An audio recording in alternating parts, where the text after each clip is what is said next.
കുഞ്ഞൂട്ടൻ്റെ കഥ തുടർച്ചയിലേക്ക്. അവിടെ മറ്റു മൃഗങ്ങളും പരിശീലനത്തിന് എത്തിയിരുന്നു. നടക്കുക, ഓടുക, 3 കാലിൽ 2 കാലിൽ നിൽക്കുക, കഴുതച്ചെവി താളത്തിലാട്ടുക, കാണികളെ അഭിവാദ്യം ചെയ്യുക, നായ്ക്കൾ കയറിയ തെങ്ങുവണ്ടി വലിക്കുക, ഇങ്ങനെ ഒരുപാട് വിദ്യകളുണ്ടായിരുന്നു അവന് പഠിച്ചെടുക്കാൻ. എല്ലാം ഏറെ ശ്രമകരമായിരുന്നു. അവൻ മടി കാണിച്ചപ്പോഴേക്ക് പരിശീലകന്റെ ചാട്ട അവന്റെ ദേഹത്ത് പതിച്ചു. പിന്നെ വടി കാണുമ്പോൾ തന്നെ അവൻ അഭ്യാസ പ്രകടനം നന്നായി ചെയ്യാൻ തുടങ്ങി.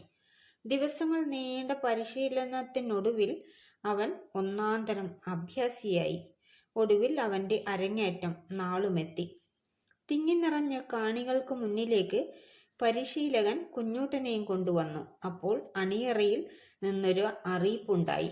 മാന്യ പ്രേക്ഷകരെ, നിങ്ങളെ പലവിധ വിദ്യകൾ കൊണ്ട് ആനന്ദിപ്പിക്കുന്നത് ഒരു കഴുത വന്നിരിക്കുന്നു. ഇവന്റെ അഭ്യാസ പ്രകടനങ്ങൾ കാണുക, ആസ്വദിക്കുക.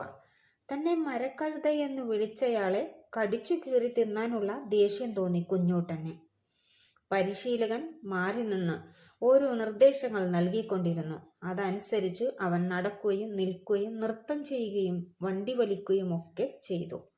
കാണികൾക്കത് നന്നായി രസിച്ചു. അവർ കൈയടിച്ചും കൂക്കി വിളിച്ചും അവനെ പ്രോത്സാഹിപ്പിച്ചുകൊണ്ടിരുന്നു. അതെല്ലാം കണ്ടപ്പോൾ കുഞ്ഞൂട്ടന് ഹരം കയറി. എല്ലാം മറന്ന് അവനൊരു പാട്ടും പാടി.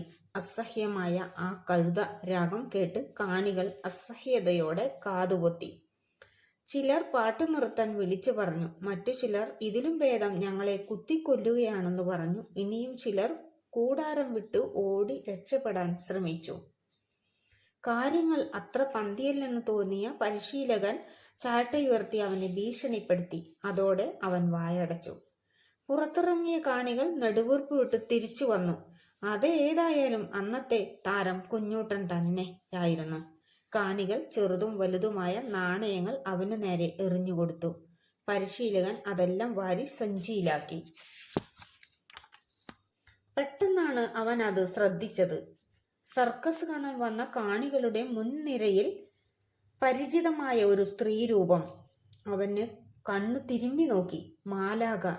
അവൻ വേഗം ആളെ തിരിച്ചറിഞ്ഞു. "എൻ്റെ പൊന്നു മാലാഖമ്മ," അവൻ സ്വയം പറഞ്ഞു.